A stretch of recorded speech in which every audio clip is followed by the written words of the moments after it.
Here with me to discuss the state of the markets under President Trump's second term is the founder of Geltrude and Company, America's accountant, Dan Geltrude. Dan, thank you for being here. Hey, Steve, how are you? I'm good. I think it's safe to say we have mixed results. The markets have done very well, but when you look at certain things, coffee's up 19% and beef is up 14% and orange juice is up 14%, but other things are down. Gas is less expensive. But I see electricity costs, they continue to go up. So it's a mixed bag, isn't it? Yeah, it really is. You know, when you look at how costs have impacted different areas of the economy, yeah, it's all over the place. But I have to say, one of the real key areas here, specifically to energy, is with oil, right? Because everything that we have gets there using oil. And because of that, when oil prices are down, which means gasoline and fuel is down, that really helps provide some relief. Even though we're still seeing inflation, I would tell you this, it would be a lot worse if the price of oil were higher. Yeah, oil's running about $60 to $65 a barrel, just slightly under for West Texas Intermediate, and for Brent crude a little bit higher, as it often does, about $5 there. But energy independence has been a key portion of this president's efforts so far, opening up opportunities for drilling and leasing and putting natural gas and oil into the pipeline, making America not just independent, but energy dominant. That's key to success in the long run, isn't it?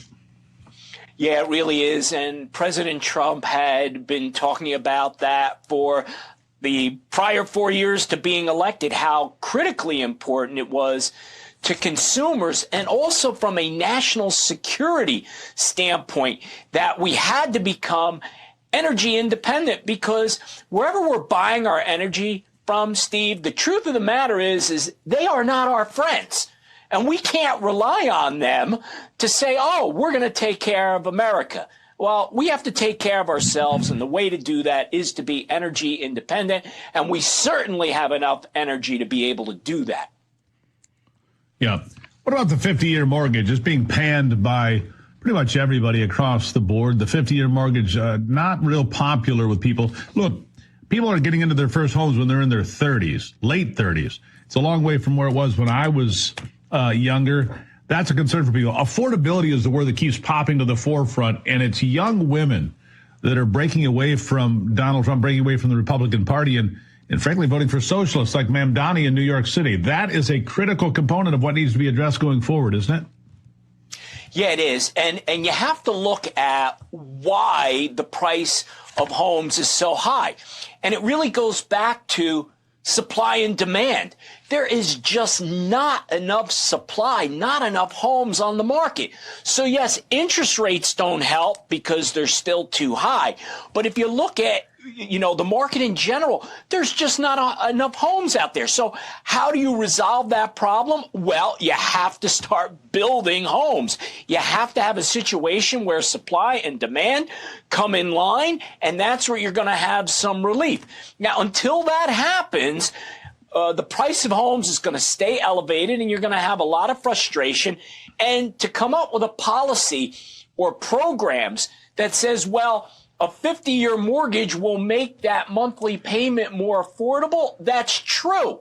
But again, do you want to be paying for your home until you're in your 90s, if you even live that long?